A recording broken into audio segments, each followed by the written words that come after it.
Funny story. Some beautiful deer. Babies. Funny story. Yesterday, I was filming. I filmed all the way to town. I thought it was a pretty good video. And then I got to town, and for some reason, the whole video was on pause. So, redo today. Good morning. It is Thursday, the 6th of November. Holy cow. It's the 6th of November.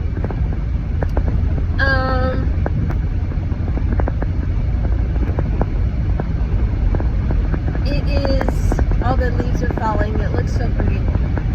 Other than winter is coming. So, yesterday, I wanted to talk about the costs of beginning a homestead, because a lot of people think that, and I'm not saying everyone, a lot of people think that living off-grid is cheap. And it is not. And they're thinking, you know, not even living off-grid. They're thinking living on a homestead and doing things self-sufficiently is cheap. It may be in the long run. We're not there yet. But it is not cheap. Please have a plan. So backstory, we did this once before. It was not off-grid, but it was homesteading. We turned a 40 by 60 barn into a house. We had children at home.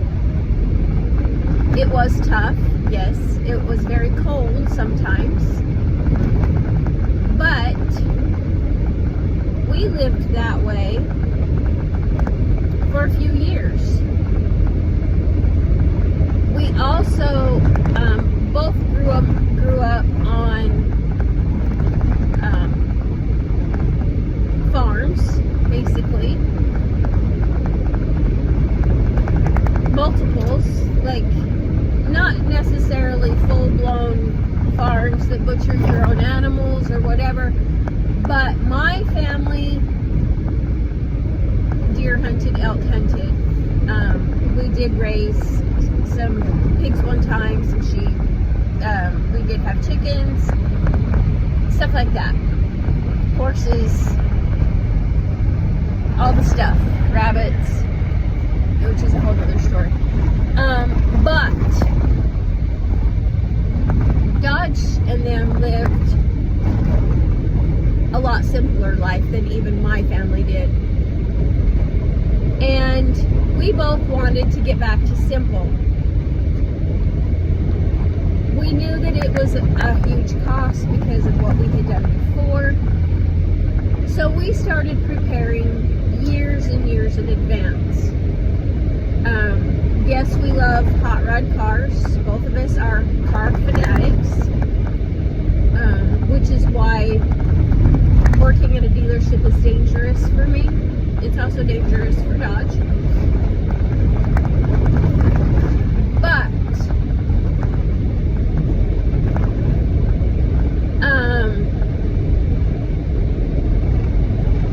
we started years in advance buying and selling cars, and we had 11 that we sold to fund our homestead journey. Also, my retirement that I pulled out of my job when I left and went back a month or a day later. Then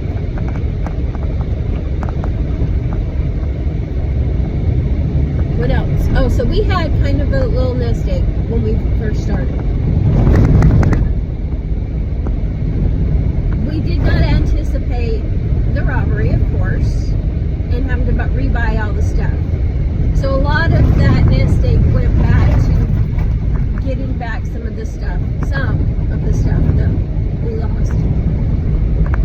But depending on if you buy land outright, cash money, or if you finance it, that's the main cost. You need to make sure that you're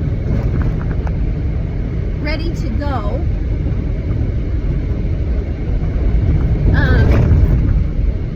when you start your homestead. Please don't get animals before you're ready, because it is a huge burden that you can't get back. Like, I got animals before we were ready.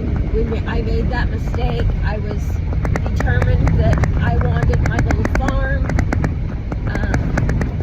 Dodge tried to warn me, but I didn't care. I wanted my animals before the money was gone. And I got the animals before the fencing was up. And so we had temporary shelters, and we had temporary fencing, which proved to be ridiculous.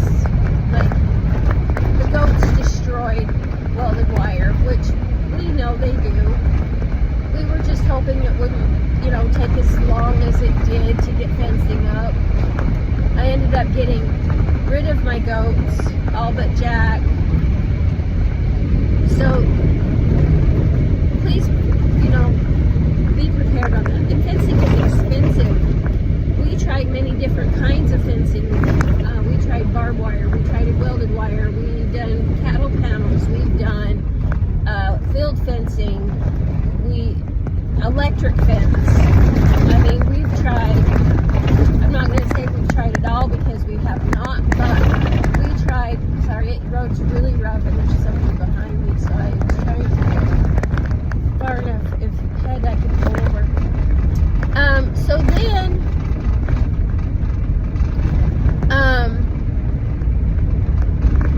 just be aware, because you're going to need that. That's going to have to be like a main priority. Also, water. If you do not have water already to your property, let me get pulled over here so this person can go by me. If you do not have water, please do so, because if you don't have it already plumbed into your land, and if you may have a pond, which is wonderful, we have a pond. Our neighbors around us use their pond water for their main house water, but they have a huge filtration system that costs them $10,000. We, at this point, use pond water for animals, and we do pump it, but we haul our drinking water at this moment, because we weren't prepared, in IBC totes from a nearby treatment plant, and that's for our drinking water.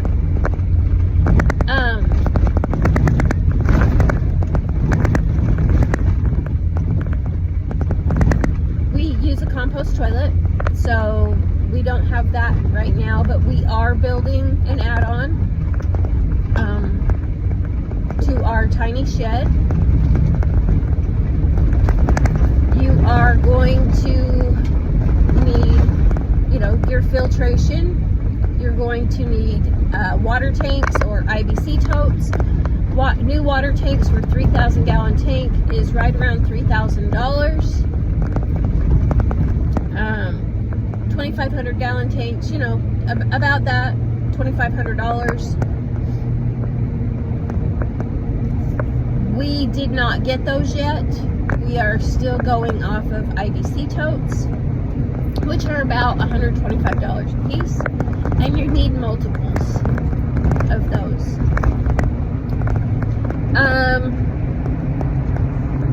And then if you're, your pumps, your sump pumps, which is like, I want to say they're close to $200 at Harbor Freight. We've gone through 2 of them. I believe 2. It could even have been 3. I think it's 2. All the piping and stuff for that, you're going to need all that. So that part is not cheap. And you do need water on your homestead. And if you decide to use pond water, hey, a lot of people do it. We have not been set up well enough to do that. I don't think our pond is big enough for that.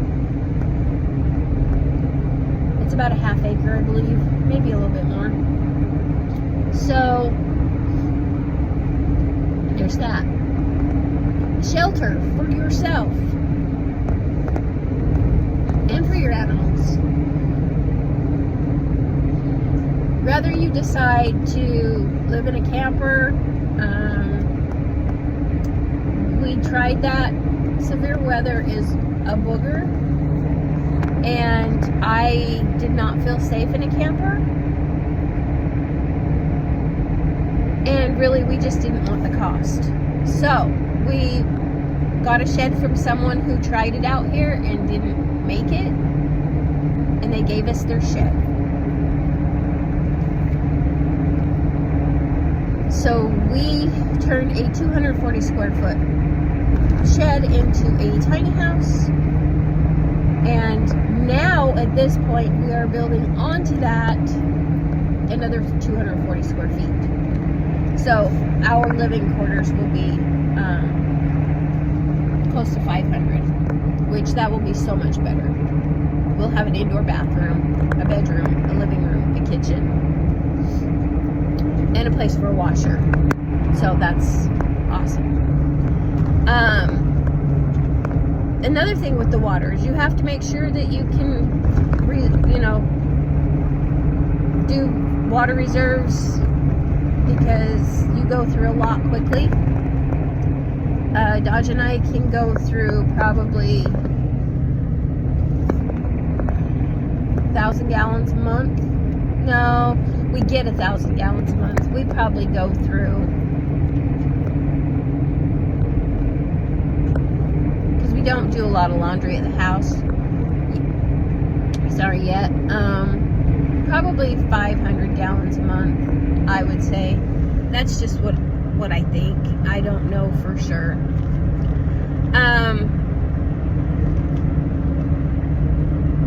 You're gonna have to have, suitable living quarters. Oklahoma has severe weather. I am not safe in a camper. So that changed quickly. Well, not quickly. We lived 2 years in a camper. We've lived for a year in the shed. And hopefully by, I would say within the next few weeks, we'll be in both sides of our addition, which would be great. So that's a cost. Rather you build a shed or you buy one, they start out at around $10,000 to $16,000 for like the size we have. And so you have that cost if you're going to live tiny, or the cost of building a home. Hopefully, you have a home prepared for that. We lived in a 16-foot camper when we first moved to it. Our land was raw land. We bought it from a land company, Country Classic Country. I think it's Classic Country. And you purchase it through them, you pay them. Pretty much anybody can get approved. You just have to go by their rules. And let's see, fencing, shelters for your animals if you've gotten them before. We had chickens before we moved here, so you know, we had to instantly get chickens set up. We had the fox, the wolf, the dogs. We brought the dog kennels. I have big chain-link dog kennels, so we brought those, but they did have to start staying outside, which that sucks. They don't like that. We don't like that, but it is what it is, and we try to muster through.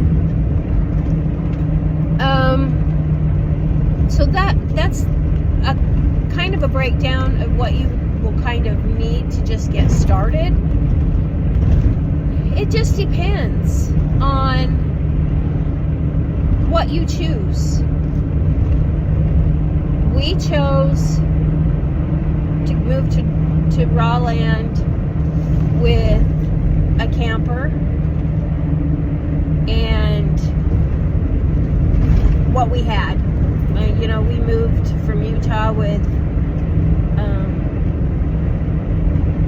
2 enclosed trailer fulls. We have, you know, a Connex. We did purchase that for our storage of our stuff. So there's those expenses. You know, if you have stuff and you want to keep stuff, we didn't keep a lot, and there's probably stuff we still don't need to keep now that we've been here 3 years. We did not keep hardly any furniture, just a lot of personal stuff. And yeah, so guys, be prepared. If you're thinking about doing this, it is not cheap. It does not get cheaper.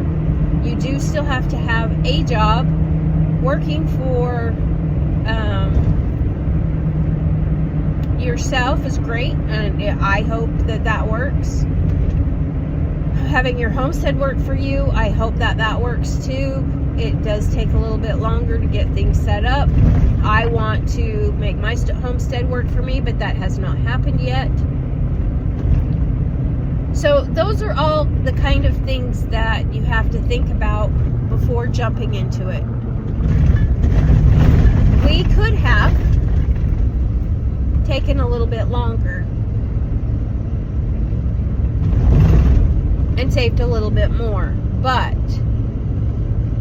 we found the right property and felt it was the right time.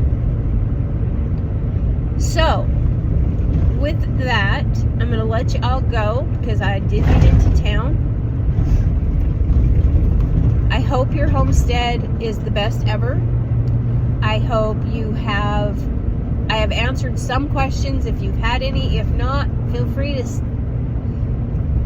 reach out and go build something fun. Share your journey and come join us in our homesteading community.